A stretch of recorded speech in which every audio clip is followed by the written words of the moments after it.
Кој ја води глобализацијата и кој управува со неа? Дали процесот континуирано води кон интеграција на системот или кон дезинтеграција?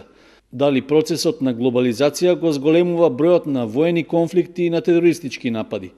Ова беа дел од прашањата за кои стана збор на предавањето што се одржа во Виница, а на кое професорот Горан Зенделовски од Институтот за безбедност, одбрана и мир при Филозофскиот факултет во Скопје зборуваше на тема нексусот меѓу глобализацијата, мирот и конфликтите.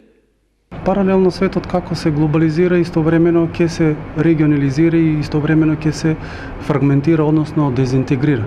Така што на повидок се и антиглобалистичките движења, односно ќе се појавуваат, по примерот на екстремно десничарските партии кои што се појавуваат во рамките на Европската Унија, се повеќе ќе ги искажуваат незадоволството од современите процеси на глобализација во нивните општества, поврзувајќи ги со, например, со миграцијските кризи.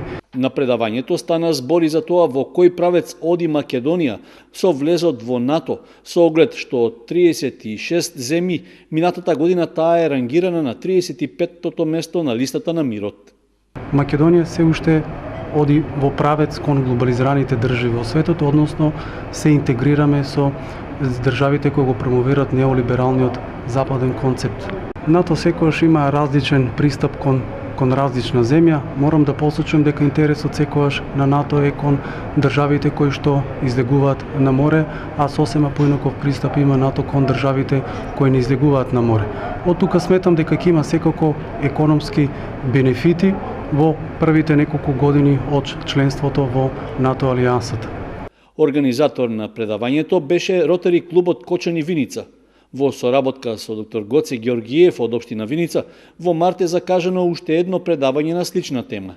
Покрај едукација во различни области, председателот на Ротари клубот Кочани Виница Јован Попов најави и повеќе инфраструктурни проекти што ќе се реализираат во локални рамки.